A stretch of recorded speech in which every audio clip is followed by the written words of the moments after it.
Well, survivors are also sharing their heartbreaking stories from that deadly concert out of Las Vegas. Witnesses describe in detail what those minutes were like during the gunfire, explaining how they managed to escape and survive.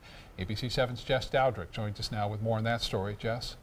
Scott and Jacqueline, those who were at the concert describe it as absolute chaos. Bullets were flying for what they described as 20 to 30 minutes, and every time they thought it was over, more gunfire erupted. Today, those who lived to tell their stories say they're just counting their blessings that they're still alive.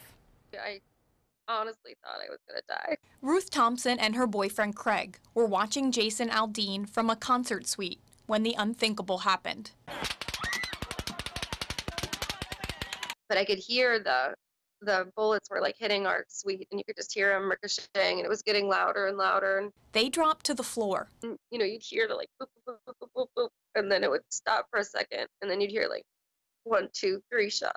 Thompson says it went on for about 20 minutes. She watched as people dropped dead around her. I just feel so bad for so many other people that, I mean, the only person that deserved to die was that guy. The shooter, 64-year-old Stephen Paddock, who was also killed.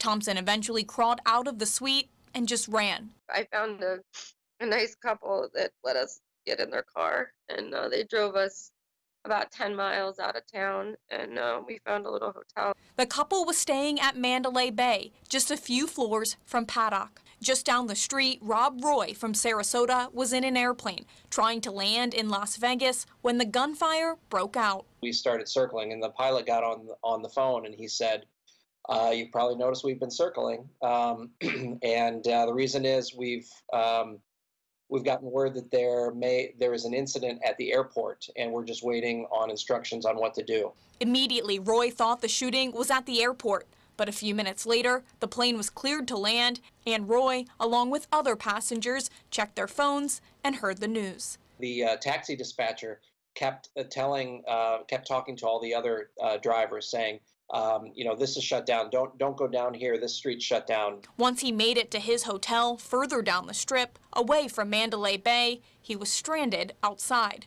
The hotel wouldn't let us in, so we're standing outside. A large crowd of people standing outside with luggage trying to get in. Roy eventually made it inside safely and saw on TV just how bad the massacre was. Thompson, who was staying at Mandalay Bay, was able to get back inside of the hotel earlier this afternoon to get her stuff. She told me she just wanted to go home and would drive across the country to get there if she had to. Scott.